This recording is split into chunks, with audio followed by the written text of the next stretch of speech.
Assalamualaikum warahmatullahi wabarakatuh. Nama saya Insnul Kamil, NIM 2019 510012.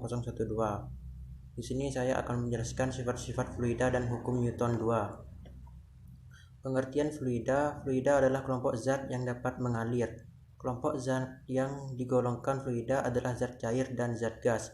Sedangkan untuk zat padat tidak dapat digolongkan sebagai fluida dikarenakan zat padat memiliki bentuk yang tetap dan tidak dapat mengalir. Kata fluida mencakup zat cair, air, dan gas karena kedua zat ini dapat mengalir. Sebaliknya, batu dan benda-benda keras dan seluruh zat padat tidak digolongkan ke dalam fluida karena tidak bisa mengalir. Susu, minyak, pelumas, dan air merupakan contoh zat cair dan semua zat cair itu dapat digolongkan ke dalam fluida karena sifatnya yang dapat mengalir dari suatu tempat ke tempat yang lain. Selain zat cair, zat gas juga termasuk fluida. Zat gas juga dapat mengalir dari suatu tempat ke tempat lain. Hembusan angin merupakan contoh udara yang berpindah dari satu tempat ke tempat lain.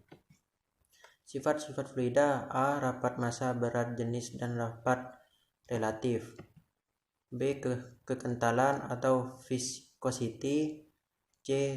Tegangan permukaan atau surface tension. D. Tegangan uap. E. Suhu atau temperatur. Pengertian hukum Newton. Hukum Newton adalah suatu hukum dalam ilmu fisika yang secara khusus menggambarkan hubungan antara adanya suatu gaya yang bergerak dikarenakan oleh adanya sebab. Awalnya hukum ini ditemukan fisikawan Sir Isaac Newton asal Italia yang menemukan hukum gravitasi, kalkulus, hukum gerak, spektrum, dan teleskop pantul. Atas dedikasinya dalam dunia ilmuwan serta pendidikan, hukum ini pun dinamai berdasarkan namanya. Terdapat 3 konsep dasar dalam hukum ini yang dinamai dengan huruf mulai dari huruf 1, 2, dan 3. Bunyi hukum Newton 2: percepatan sebuah benda akan berbanding lurus dengan gaya total yang bekerja padanya serta berbanding terbalik dengan masanya. Arah percepatan akan sama dengan arah gaya total yang bekerja padanya.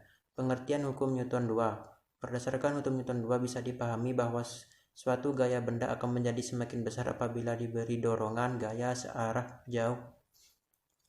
laju arah benda itu. Akan tetapi jika diberi gaya tolak atau gaya yang berlawanan dari gaya benda itu, maka akan memperlambat atau memperkecil laju gaya benda itu karena adanya perubahan kecepatan serta perubahan laju benda yang mendapat gaya. Makin besar perlambatan ataupun percepatan yang diberikan, maka akan semakin mempengaruhi arah gerak benda itu. Terima kasih. Kurang lebihnya mohon maaf. Wassalamualaikum warahmatullahi wabarakatuh.